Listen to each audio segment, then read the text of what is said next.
ফরেনে ঘুরতে গেলে কারেন্সি কোথায় এক্সচেঞ্জ করবে, এয়ারপোর্টে নাকি বাইরে?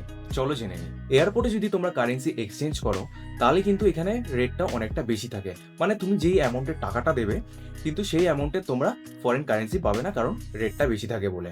তো তার থেকে বেস্ট অপশন হলো তোমার নিজের সিটি বা কোনো মানি এক্সচেঞ্জ সেন্টার থেকে তোমরা কারেন্সিটা চেঞ্জ করে নাও। এখানে তোমরা একদম ভালোভাবে তোমাদের টাকার অ্যামাউন্টটা পাবে। আর একটা ইম্পর্টেন্ট টিপস, তোমরা কিন্তু সব টাকা ক্যাশ করবে না, কারণ ক্যাশ যদি একবার ঘুরতে ঘুরতে হারিয়ে যায় বা চুরি হয়ে যায় তাহলে কিন্তু অনেকটাই প্রবলেম হতে পারে। তো এটা খেয়াল রেখো। তোমরা কিন্তু ইন্টারন্যাশনাল ডেবিট বা ক্রেডিট কার্ড ইউজ করতে পারো। এতে কিন্তু তোমাদের পেমেন্ট করতে অনেকটাই সুবিধা হবে, যেমন হোটেল, রেস্টুরেন্ট, শপিং মলে তোমরা ইজিলি পে করতে পারবে। বা তোমরা ফরেনের এটিএম থেকেও টাকা তুলতে পারবে, কিন্তু এইখানে তোমাদের এক্সট্রা চার্জেস পে করতে হবে। তো সেই কারণে টাকা তোলার আগে ব্যাংকের কি রেট রয়েছে সেটা একবার জেনে নিও।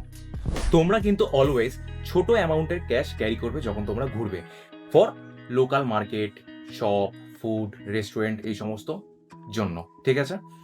আর স্মার্ট ট্রিক হলো তোমরা অলওয়েজ গুগলে কি কারেন্সি এক্সচেঞ্জ রেট রয়েছে সেটা কিন্তু চেক করে নেবে। এর ফলে তোমাদের কাছ থেকে কিন্তু কেউ বেশি রেটে টাকা নিতে পারবে না। তো তোমরা যদি এরকমই স্মার্টলি কারেন্সি এক্সচেঞ্জ করতে পারো তাহলে কিন্তু অনেকটাই টাকা সেভ করতে পারবে। তো ফরেনে ঘুরতে গেলে অলওয়েজ এই টিপগুলো মনে রাখবে। তো আমাকে ফলো করে নাও এরকমই ট্রাভেল রিলেটেড ভিডিও দেখার জন্য।